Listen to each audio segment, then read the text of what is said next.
Hey, true believers. Chris Mack coming at you today with Green Lantern issue 54. Now, I want to preface this review by saying that this book is not for the faint of heart. This was a controversial issue when it came out, and to this day, still is. It doesn't negate the fact that it was a good read, and we really get to see how Kyle Rayner is still trying to fill the shoes of Hal Jordan after he became Parallax. He's still relatively green.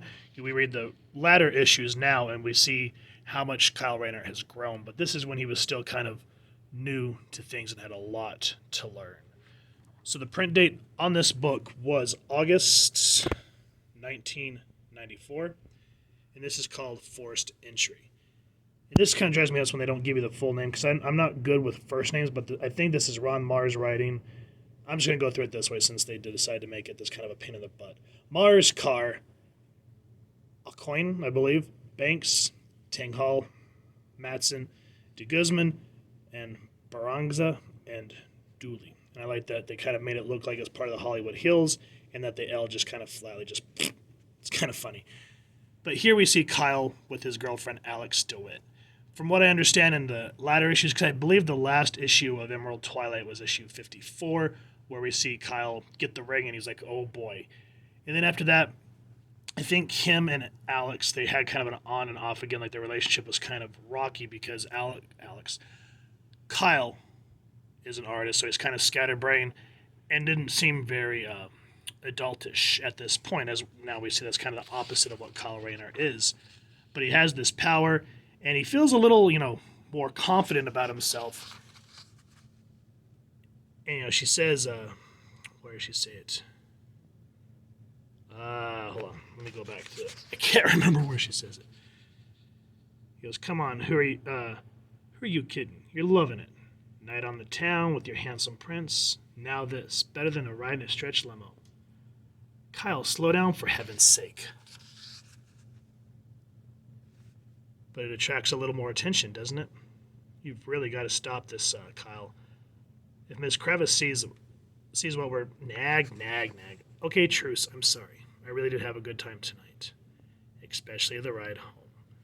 So we kind of see that they're putting their relationship back together. Things start to get maybe a little spicy here in a second, but she tells him, she goes, for the first time in a long time, I'm beginning to believe things are going to work out for us. And I just kind of how like they give him that sort of that oops, kind of the sheepish look. He goes, well, I am trying, and you're helping a lot. I don't think I could do any of this without you. And so he's saying it's getting late. And so she just goes into that house and she goes, are you staying or not? So you can kind of see how their relationship is and that they actually care for one another. And then this is where we're introduced to the big bad. I just had his name in my head just a minute ago, and now I can't remember what it is. Hold on a second.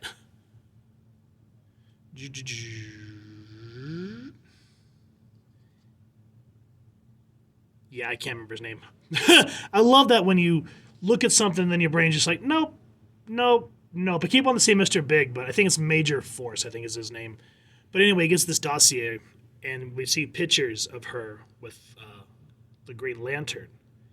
And so they're saying in order to get the power ring, because that's what their whole motive here is to get that. They said to get it, you're going to have to go through her. And we find out how much of a sociopath this guy is because this goon in the suit is kind of giving him a play-by-play. And he goes after him and goes, don't treat me like an imbecile. I don't need you holding my hand on this assignment or any other. This is the one you want dead. Yeah? Stay off my back, or he won't be the only one. Do we understand each other? He just kind of, yep. So we get the stakes. And again, we go back to the couples, sort of lollygagging, enjoying each other's company. But of course, duty calls, and Kyle has to take off. And here she goes, what does she say? You run along, and I'll have a surprise waiting when you come back. How's that sound? Almost as good as it looks. You hold that thought. And one thing when they designed this Green Lantern outfit, I like that they made it a little more modern. I always thought that it was weird that the mask kind of covered his nose. It sort of made him look like a bug. But I like that it was just like a complete 180 of what Hal had and basically what the traditional Green Lantern look was. Because at this point, the only person he has, I think, to look up to, because I haven't read many of Kyle's adventures, but I think he only has Ganthet to lean on. Because if you remember, we went through issue 54. I think we did. No, God. We haven't gone through that yet. We went through the action figure of Parallax, and I kind of gave a rundown. But he basically Hal destroys every Green Lantern member, snaps Sinestro's neck, and absorbs the central power battery. So I'd like to know how Kyle's getting his power, because Ganthet gives him the last ring. And so he's kind of like Hal in that regard, that he's sort of learning as he's going. But he has a one-up on Jordan, where Jordan was military. Kyle's an artist, and he can think things, but I don't think he really understands what type of constructs he can make yet. So this is where some action happens. We have to kind of take a break from the soapbox version, which gives us the innards of the character and makes them a person instead of just making them a hero on a page. And it's supposed to be this futuristic LA that lands right in the middle of a modern-day LA. And he even says it looks like Blade Runner. He says something to the degree of, it looks like Blade Runner just ran right down in the middle of a Hollywood boulevard. Now, while he's trying to figure all this out, there's a knock on the door. She goes, "Oh, Kyle, getting back together was obviously," and she opens the card, "I'm going to kill you." Now, at this point, if you're squeamish, I'd say, check this review later. For those of you that would continue, this is going to be spoilers abound, because at this next point, it's kind of hard to not insinuate without giving away the book. So I apologize for that, but I'll try to be as obscure as I can. But while he's trying to figure out why this modern-day LA is plopping right down and is in the middle of like this mega earthquake, we see her starting to run from Major Force. And she goes, "I want your boyfriend." And she's like, "God!" And she just runs. Now listen to what Kyle's saying while all this is happening. I love the way that this is scripted. He goes, "Oh, great.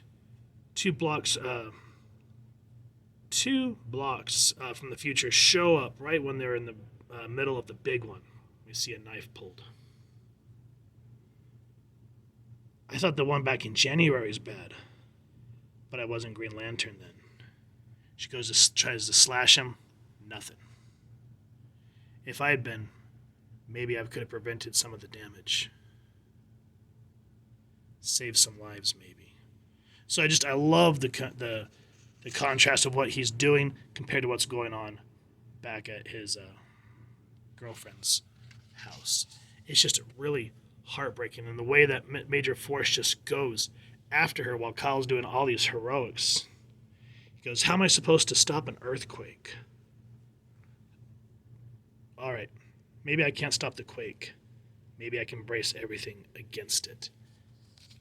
And again, we see Major Force just treating Alex like a rag doll. And it's hard to read because you want her to get away. You want her to be able to hurt him, but she can't. And at the end of the book, the earthquake stops. Ellie disappears, and he goes, "Huh, look at that. I did it. Saved some lives, maybe. And if I'd been there." And so the person that was from the future hugs him, thanks him. He says, "Back to normal. Guess they're back home," which is where I should be. Alex better be ready, because I want my surprise. And yeah, I don't want to give away what happens, but it's hard. This was a hard read. I enjoyed it. It was good reading. It was good, drama. But that doesn't negate the fact that when you watch like a good film, read a good book, etc., so forth, and there's tough subject matter, it doesn't make it any easier to try to digest. So yeah, Green Lantern issue 54 stirred up a lot back in the day, and it still does here in 2022. So guys, I highly recommend getting this issue in your collection. just say that you've read it. It's excellent in and on its own, but also it's just one of those key Green Lantern books that you want to have. So if you've enjoyed what you've seen, please first and foremost support your local comic shop and pick up a copy. If you've enjoyed this review, we really would appreciate it if you take a moment to like, share, and subscribe. Helps the club channel more than you could possibly know. And if you wouldn't mind hitting that fancy little lantern bell next to subscribe, that way as we continue to upload content, you guys will get notified. Come to the channel, and we love talking with y'all and hearing your thoughts and feedback down in the comments below or our social media pages, which I'll make sure to leave the links down in the description. So with all that said, thank you so much for stopping by. Hope y'all continue to have an absolutely amazing day reading, and happy hunting, true believers.